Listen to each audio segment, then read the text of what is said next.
When you go live on a regular basis, something happens. I'm describing in this video what it is and a solution I've found in terms of battery life for the Canon M50. Check it out.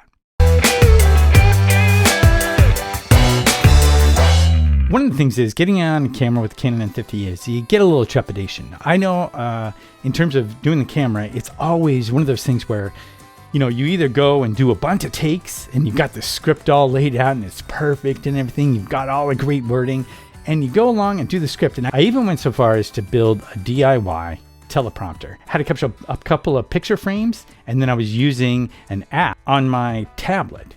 And what would happen is I could then watch the screen and read. And because of the way it was set up, it looked like I was still looking at the camera, but I was reading. And it was those things, those teleprompters usually cost hundreds of dollars, but I was able to make this, started to make this with a DIY setup that was very inexpensive. May show that in another video, but think of it as I trashed all that. I decided the best way to do it is to talk naturally. Now, that doesn't mean I haven't figured out like ways to really write out what I want to say, but then when I've kind of like written out what I want to say and kind of given an outline, I can look at my outline on my computer and then look back, and it gives me a little bit of a refresh, but I keep going. And the thing of it is, when you do Facebook Lives, what happens is you're going to actually get into a situation where you're going to keep on talking. And so normally on a camera, you might stop and you start and you stop and you start, and it can take so many takes just to get some simple thing, onto camera. And the thing of it is, when you do Facebook Lives, you can't do that. Even if just one person is watching, or you think that people might be watching, you're going to just keep on talking. And your brain actually kicks in and gets you to say things you might not otherwise. Now, because you've done some pre-work, what I mean by pre-work is you've laid out kind of an outline of what you want to say, and then you've written out content, and you've written out exactly what you want to say maybe. But when it comes time to be on the camera, it's going to be much more organic. You'll still have it in your mind, you'll have it in your subconscious, and you'll be able to pull from that. So it's not like you're going to stall and all that kind of stuff. It's that you have it all laid out, but you're going to say it much more organically. So I highly recommend doing Facebook Lives. And one of the cool things is, even with older Canon cameras, you can use Ecamm Live, which I'll have a link in the description below. Basically, Ecamm Live allows you to basically plug in any Canon camera. I love the Canon M50, and so I use that with a 24 millimeter. And the flat lens, I really like the look it has. Now, I've been working on my background a little bit, and it's not perfect. Like, for example, right now, it's okay. But I've got the blurry background at least. I can make it much more interesting, and I've been playing with green screen, but it's like whatever. But one of the early things that I ran into when doing Facebook Lives is battery power. And I realized that's one of the limitations with the Canon M50 is the battery power. And what I did is I got one of those dummy batteries. And the thing of it is, normally people might plug that into a socket. Well, early on with my T4i right here, okay, this thing was plugged into battery power and I was using it. And guess what happened? The whole thing failed. It had lines through it and eventually it started working again. But what scared me is it was connected directly to power. Now, what I like about the dummy power that I have right now, which there's a link below, you can see there's a link below to this, but it's basically USB power. Now, there's two things I can do with this. One is it protects me from power surges. And two, I can also have this compact power. So if I'm outside doing stuff, I could actually use this as compact power and just have it on a tripod and have the compact power below. Now, some people have actually, I don't know if you've seen some of the videos, they'll actually put it up on their Canon M50 because they've got a Canon M50 rig. And this allows them to have a lot of different supporting items. The only problem I found when I look at that, I say, okay, you've got this Canon M50 that's really small and really easy to use, and you're putting a rig around it, and then you're all putting all these different accessories. I find it's best to go simple. And so I've shied away from having those cool accessories because by the time you're done, you've got a monitoring lens, which would be really cool. And you've got like this auxiliary audio, which would be really cool. And you've got all these cool things that are really cool.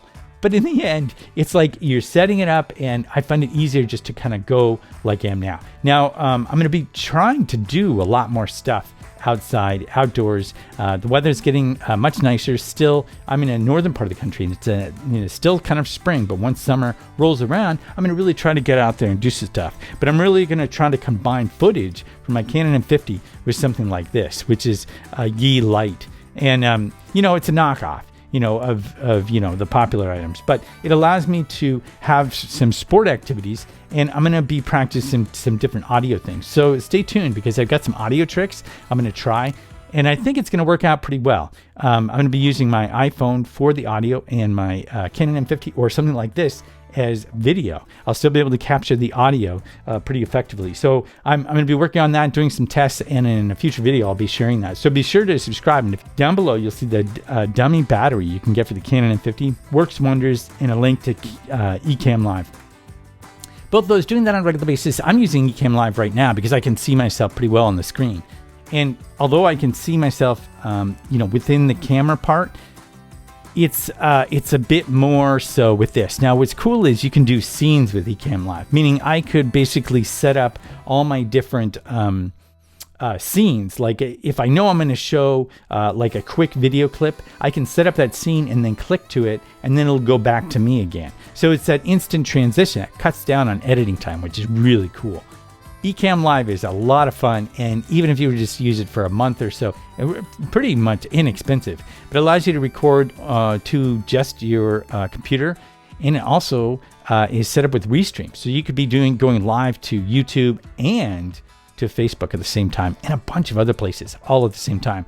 Now, a lot of the gurus, and I definitely see the benefit of this. Instead of doing like a live to all those places at once, it's almost better to do a live and then cut it up in a certain way that's better for whatever place you're doing a live to. Like how you're going to go live on Facebook is going to be different from how you go live on YouTube, meaning you're going to have different things that the audiences respond to. So it's almost better to make a video live, let's say for one particular channel, and then go through and do some minimal editing so that it's good for whatever other channel you have. That way it's more channel specific, and people respond a lot more to that. I figured out a solution to the battery and a solution to really obtaining your voice, and a little secret I found very helpful when doing these Facebook Lives is just do it on a regular basis. You can do it for a month. And after about a month, you get into this groove. There's one person I saw that did it, a short period of time, a day or two, and they did like 100 different videos, one after another, and they just did a whole bunch, and they were short videos, but the time frame allowed them to get over their fear of the camera, and really they just had to do the videos or not. And these videos weren't that great, but the more that you do them, the better off you get. So if you're doing Facebook Lives and you're doing this technique where you're finding your voice and you're figuring out, how to use your camera, the best thing you can do is just get on there, do some video shorts, and go with it. It's almost easier when you don't have that much of an audience to just kind of do these experimental things, because it's not going to hit that many people. You're not going to get that embarrassed by it. When you get better later on, you have a huge audience and you start doing these gaffes, you're a lot more vulnerable in a way than early on. So definitely highly recommend using your Canon M50 to go live and really develop your video voice. Even if you're going to be using it outside, it gets you into that mode where you start talking to the camera and without the ums and ahs, and really getting caught up in what you're trying to say. So highly recommended. Check out the links below. Thanks a lot for watching. If this was helpful for you, give it a like, and I'll see you in the next video.